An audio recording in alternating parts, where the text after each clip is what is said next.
Good afternoon, guys, and welcome to the podcast. Today, I've got Joy Giovanni, the Joyful Medium, come on to the podcast to share her insights and expertise. She's got a very fascinating journey from the WWE into her role as a psychic medium and how she has developed these abilities to help clients. I'm really fascinated in the spiritual realm, and so I'm really happy to have her on the show. So, Joy, welcome. Thank you. It's an honor to be here. Yeah. So briefly introduce yourself and we'll get right into it.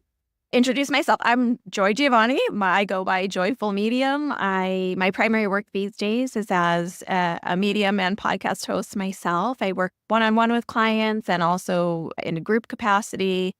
I don't know what else you want me to say about me. That's pretty much what I'm up to these days. Yeah. So we'll dive right into it. Journey, can you share your transition from the entertainment industries, especially WWE, to your role as a psychic? That's a shift. What were the moments that led you to go down this path? Actually, I did about an hour-long podcast episode about this on my podcast, so I'll try to condense it and give you just the Cliff Notes version of it. Essentially, I was an actor working in Hollywood. I was SAG act, and working with the WWE was a role that I was offered and got. So that's something that happened as part of my career. It actually was often in these types of settings and in speeches and speaking, we talk about the hero's journey, right? Those climbs that we make as human beings and then the big falls and what comes after. And that's part of that story. I really gave myself over to that career. It wasn't necessarily the direction I saw myself going. Sometimes that's how careers unfold and you take the opportunities that are given and you might end up in a different trajectory than you imagined. And that's what was happening for me. And to look from the outside, you could easily think that I was on top of the world. I was working on international television every week, often in front of massive live audiences, sometimes the size of the Staples Center or the Tokyo Dome. So it could look like my career was on this amazing trajectory with everything going really well. What most people didn't realize is that at the time, I had 2 small kids and I had a marriage that was failing. And while everything in my professional life might have looked great from the outside, in my personal life, things were not going well. And that was really exacerbated by this call I received one day from my management when I was in WWE. I was actually had suitcase next to the door, ready to go to the airport, and got this call saying it's not personal, it's just business. And my contract was being ended. I was being released from my contract, is the way they say it, with a group of almost 50 other people. And shortly after that, my whole life came crashing down. My marriage imploded. I lost the house that I had just bought. I was taking care of several other people, and all of that came crashing down. That left me with some big choices to make and a new direction to find. Before I had started acting, I actually entered into that acting world through fitness. I was a personal trainer. I was a trained and licensed massage therapist. I actually was training as a holistic health practitioner. The way it works in acting and entertainment, you may know, Chris, once your contract is done, you're back to pounding that pavement of auditioning. They don't care what time your kids get to school. They don't care what else you have going on. So before long, I stayed in that field for a little while, but before long, it became evident that was going to have to choose between all of this auditioning and seeking work or being a full-time mom, and being a mom was just the more important thing to me. And so I returned to wellness and massage therapy. And it was through that vein of wellness that I really came around to studying all of the intuitive gifts and eventually mediumship. Yeah, really fascinating. And one thing, I was talking with one of the previous guests, and we often see this is basically on the outside, everything looks perfect. And then on the inside, there's all these problems. How do people get aligned with this outer versus inner world? Because a lot of times on social media, it's like you have this picture perfect, but then behind the curtain, it's like this totally different story. How do you get into alignment?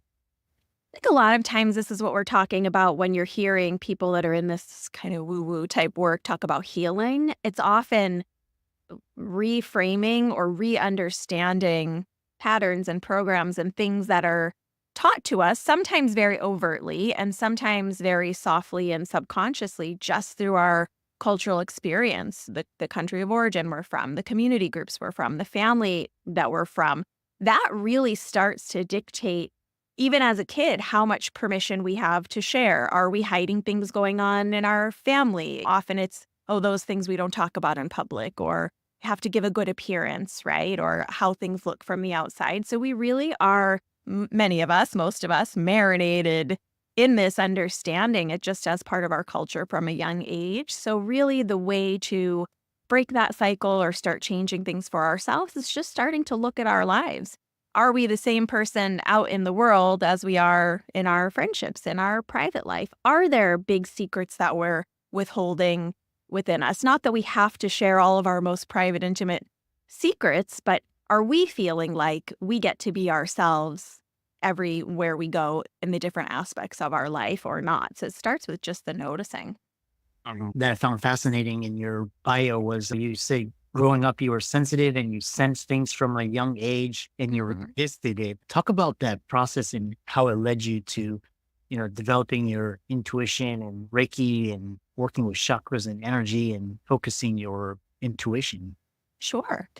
I really feel like so many of us have some sort of innate understanding of energy to some degree. Often, if you think about in traditional business meetings, we might hear someone say, oh, there was great energy in that meeting today. Or, you know what, I don't know. I just don't feel like that person was hearing me. It's the energy of what they're giving off or what we're perceiving with those senses that are outside of our traditional five senses. So we all have some of that in us. And often from a young age, there are things that just happen or that we're aware of, especially for me, that I just didn't do that math and put two and two together until much later. Looking back, I realized, oh, okay, I did at the age of, I had language before I was a year old in full sentences, which is already unusual. And I was articulating, seeing people and talking to people and playing with people. And at the age of 2 and into 3, I actually remember some of those people that I was seeing. And it wasn't something that I necessarily made a big deal about. I just, there's a specific house my family lived in at the time, and there was a room at the end of the hall, and I would pass that room as a kiddo, and I would see a woman sitting in a rocking chair near the window, and something in me knew she wasn't here in the same way that you and I are here, in the same way that my parents were here, but I could still see her or understand her to some degree, and I just avoided that room. And I did. So it was little things like that for me. I lost someone very significant in my life when I probably would have been about 5. And from the time this person passed away, I just knew that I could still feel the love of her around me, the essence of her. I could receive signs from her. No one technically taught me this. It's just something I knew and started doing. And I have a very specific sign in the world that I set up for her from the time I was 5 years old, and I receive it all the time in different ways. So it's in the little things like that, but it's just not something I really ever necessarily questioned. Yeah.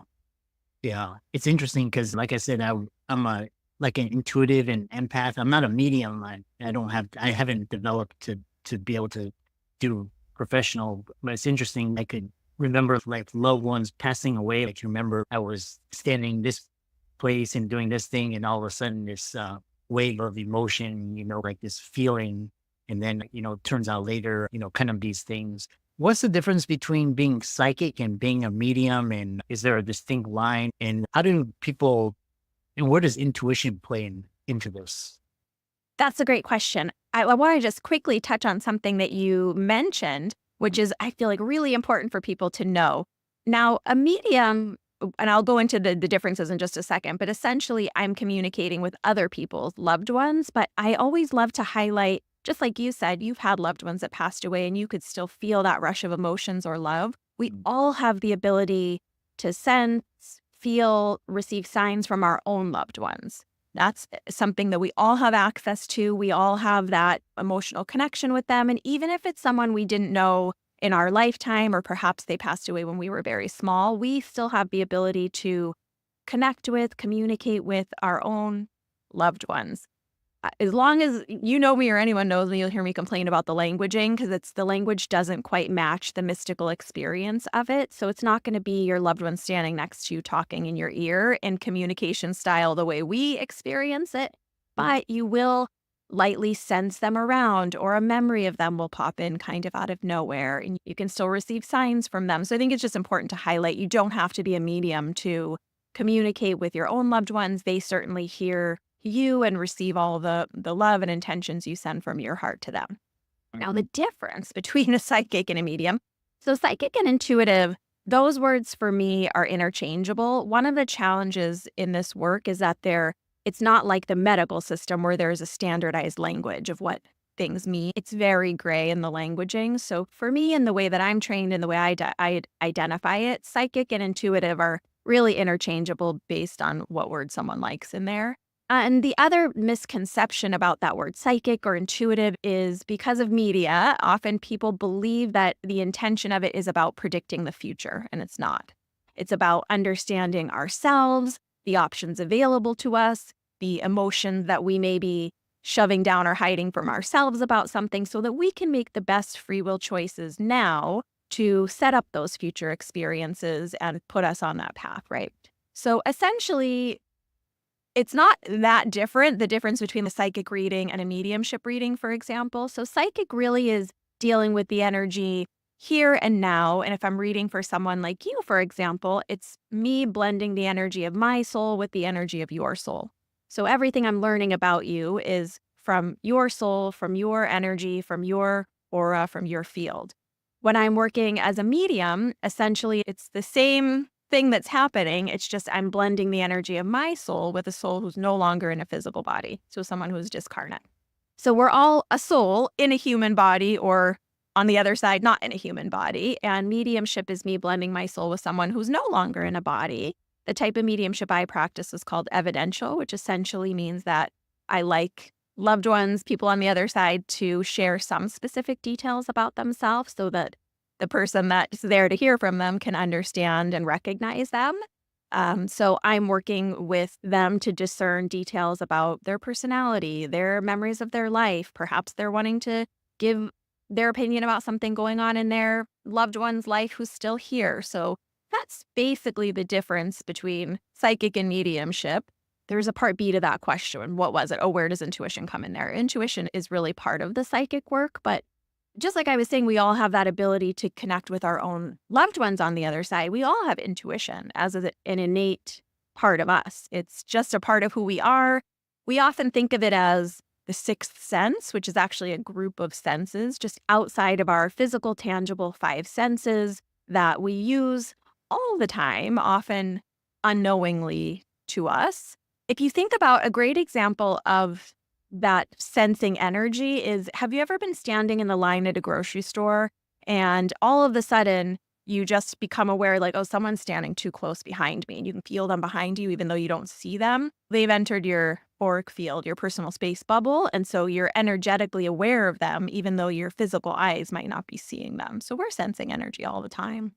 And it's really interesting because what you really described is, because I love how you described it's not being right or wrong or predicting the future, but it's about feeling and sense impressions and signs. For me, it's a lot of times I see a lot of feathers. I know there's like the universe is, saying everything's okay. The other thing is you talk about this protection and boundaries because, like, for example, like I can get off the plane in Hawaii, feel extremely like relaxed and comfortable. I come back to Los Angeles and there's this chest tightness and there's this rush, like at the airport, like there's nobody, but you can feel this, like this rush, this pressure, this need to like, and so when you're dealing with energies and different entities, how do you protect yourself? And, this may be even in real life, like people that are like, you can sense like somebody's a dark or manipulative. How do you put up boundaries in these situations? I think for me, that's almost two separate buckets to look at. So as far as that quote unquote protection, in my experience, all of the challenging energies, the dark energies, they all belong to this side. None of that's on the spirit side. That's all here in our world.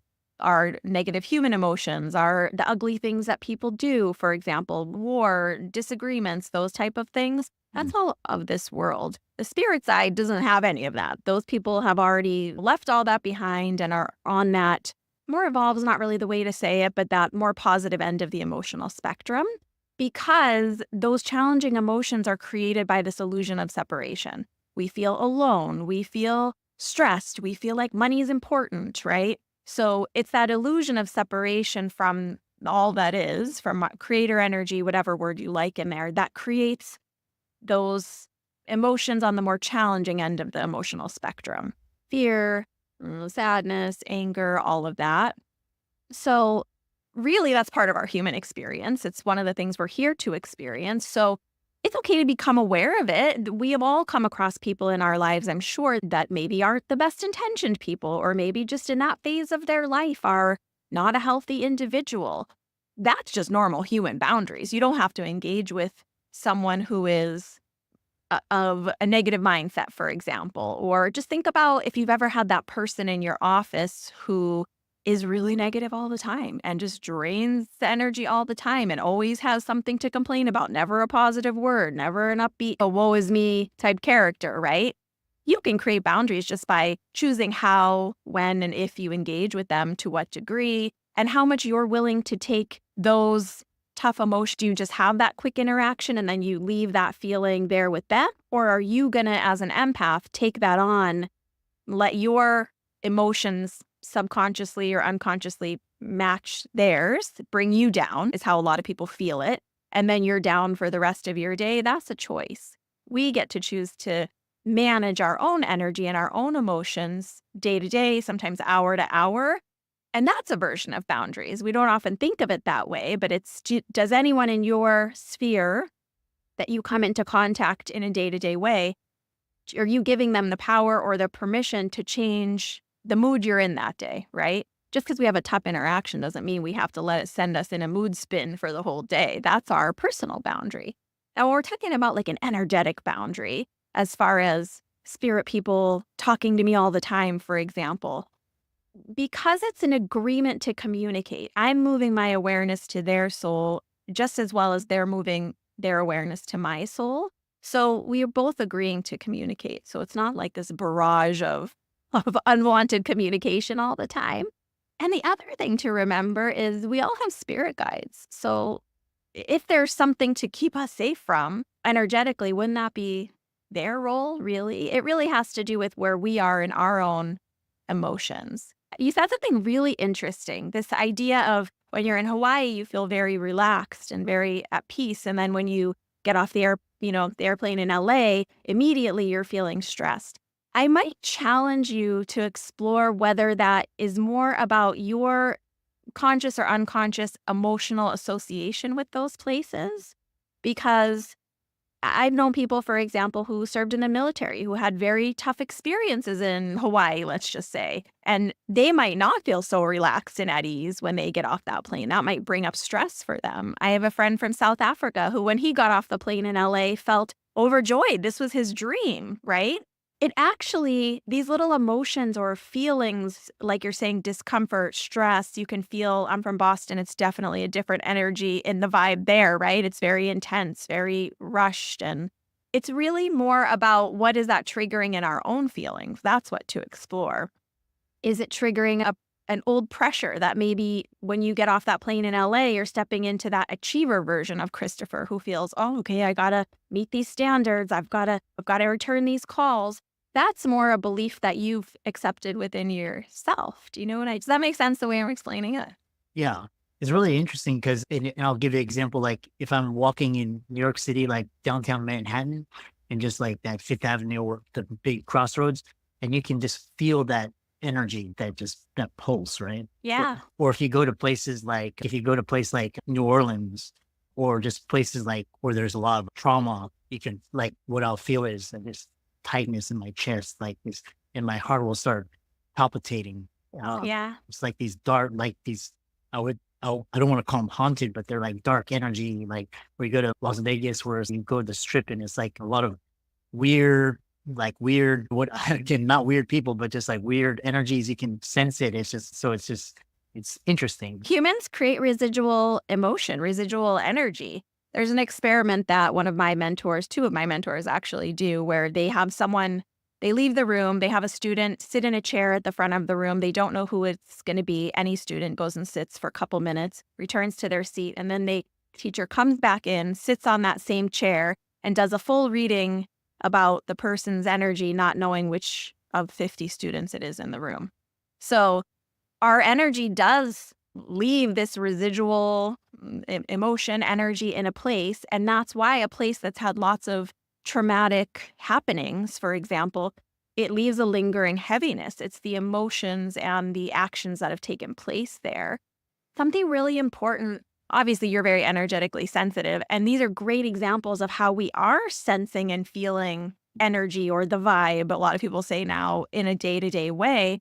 But we as human beings in these bodies, we have the discernment and the ability to decide what energy we want to tune to or match. I'm going to give you an example. So there was a time a handful of years ago where I was hospitalized for a week. I had a challenge going on with my lungs. I was having respiratory failure, and I wasn't really telling people outside of my immediate family that this was happening. And someone, a friend who was in this woo realm, found out about it and sent me a very lovely message with good intentions, but was saying, "Oh, are you having a hard time because there's all that heavy energy and sadness and fiddle?" Well, I hadn't considered that because I was so exhausted I could barely stay awake. But then once that suggestion was given, oh yeah, I was aware of all that heaviness and all that sadness, and hospitals can be very tough places with a lot of loss. And then suddenly I remembered, okay, the way I say it in the work is I'm senior in my space. I get to decide what I'm focusing my attention and my awareness on. So if there's all this trauma and tragedy in this hospital, that's true, but there's also love here. There are these doctors and nurses and staff members across the board who are here giving their love, who are doing their very best, who care so much. There are prayers and love and good thoughts being flooded into this place. So if I can feel and sense this heavy vibration, certainly I can tune to this lighter, loving, good vibration. And so that's what I did. I tuned my energy and allowed myself to tune into that flow of love, rather that flow of challenge.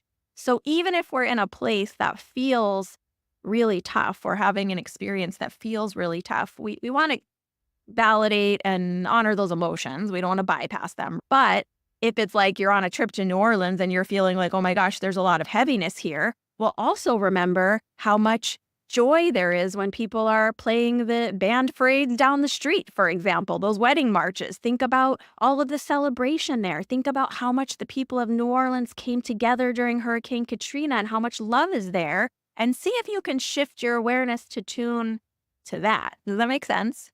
Yeah. And you're actually the first medium or psychic or just spiritual person that, because a lot of the people they're coming is like, yeah, there's these energies coming at me and I've got to do, and I've got to protect myself, or I've got to meditate or use crystals. But I like how you're describing it's like you can have this conscious awareness, or people that drain your energy, like these energy vampires, like you talk about energy tools to consciously choose your vibration. You're the first one that's really, Oh, wow. yeah. So it's, Love that. I'm glad I'm getting to share something new with you guys. yeah. We know we have around 8 minutes remaining. And one thing is, what is evidential mediumship? And then just talk about how you plan to use your work. And can anybody be a medium or start to develop their gifts? This is a great question. So like we were touching into earlier, everyone has intuitive gifts, which means everyone has psychic gifts. So everyone can hone that and start to work in that space. Mediumship's a little different. Now, something I like to highlight, the old way that they used to say it is you're either born a medium or you're not. The way I understand it, and if you ask me in 10 years, I might understand it differently because I am always a work in progress too. But just because a gift hasn't manifested in our understanding yet doesn't mean it's not somewhere in the potential of our soul. So for many years, I would have said, I'm not a medium. I don't even believe in that. I don't think it's real. I don't understand it. But then as I did my emotional growth, my personal development, my own healing of those traumas in my own just human life, and started refining and understanding the energy, the chakras, the Reiki, all of that, the healing side of it, it started to open up. It's not really the right way to say it, but it started to become more available to me. And then all of a sudden, I had already been training in the psychic side and in the energy healing side for a while. I was doing a Reiki session with a client in private practice, and suddenly I could gently sense a person standing next to me. I knew their gender, I knew their relationship to my client, and I could say a couple details about them. And at that point, I had made this agreement with my guides that whatever you give me, whatever information I perceive or understand about my client when I'm working with their energy, I'm going to say it to them. So I was having this little kind of argument inside of, oh, I don't want to say this. I don't want to say that I'm aware of this person. This is weird. This is their grandma. I don't want to offend them. But I said it and it was right. And it happened with a few different clients that had been with me a long time that I trusted and felt safe that they wouldn't be offended if I said these things to them. So that kind of let me know, okay, I want to explore this. Do I have this? Do I not have this? Is this okay for me to be doing? I still wasn't even sure about whether it was good or bad or where it came from. I had to work through all of that too. Those are the types of emotions that can, I say hold us back, but that we get to work through to have a deeper understanding of ourselves and more acceptance of these gifts. So I would say for anyone curious, just start working with the piece that you're curious about. Often it's breadcrumbs that will lead us from one modality to another. I can't tell you how many mediums I've met in the last 10 years that have some version of energy work that they've trained in at some point, whether it's theta or Reiki or any of the versions of energy work. So often we become interested in one area, we explore it, and then just let it breadcrumb you to the next thing. Evidential mediumship, there's lots of types of mediumship, which I didn't know before I entered into all this work. Evidential mediumship really just means I'm largely talking to people on the other side, moms and dads and kids and grandparents and siblings, and I like them to share some specific details about themselves so that my client can recognize them. I feel like it's really difficult if you see a medium and they say, oh, it's a woman, she loves you, she's proud of you. It's okay. That could be anybody that I've known perhaps, but it's very different for someone to say, oh, I have this woman here. She feels like a grandma. I know that you remember her having this very fancy, ornate tea set with little flowers on it, and she liked to drink her tea at the table every day with a little matching saucer. Do you have a woman like this? And then they'll say, okay, yes. And then we work from there. So it's just a different way of working. It's the way that I prefer to work because the theory with evidential mediumship is if I can understand these details about, and it's whatever they want to share. Some want to share details about their passing. Some don't want to share about their passing. So I just honor, I can't pull information out of them. It's whatever they want to share that I can receive. It's through that detail that they're giving that you, Christopher, could validate and say, yes, this is true about my person, or no, I don't know who that is. That then any messaging they want to give, any advice they want to give, any guidance they want to give, because they've already been able to validate, this is who I am. I have my memories. I know who I am. I know who you are. I understand the nature of our relationship, because probably a grandparent is going to talk different to me than like a child's going to talk to me, and they're going to give different information. So it's through that evidential detail, quote unquote, that then not only do we validate that they still exist, that they're still with us, that we can still communicate, that they still know what's going on in our lives, but we can take the additional guidance or like messages with a little more weight. Does that make sense? Yeah. I feel like there's another part to that question too, but I lost it. Yeah, it's really interesting. Oh, can anyone learn? Is that what you were saying too? I think it's impossible to tell who's a medium or who's not a medium till we start exploring it. And the other little thing I want to share is the way my guides shared it with me once upon a time was it's like, in the US anyway, like playing baseball in your backyard. Some people only want to play on the 4th of July wiffle ball in their backyard with their family. Some people want to make it their whole life and train and become a minor league or major league player. Everyone can play to some degree, but it's someone who this work is not meant for or it's not on their soul's path. They wouldn't be interested to spend all day, every day doing this. Just like some people wouldn't want to be a physician all the time. It's very similar to that. Yeah, interesting. I really enjoyed this conversation, and there's so many insights. And thanks so much for coming on and sharing your expertise, and keep up the great work. Thank you. Is it okay if I share just one more tidbit? Yeah. I know that you had some questions about signs that we didn't get to. I actually have a free sign mini course. It's a 3-lesson mini course. It teaches people how to get signs from the universe. Like you were saying, sometimes you receive feathers as signs from the universe.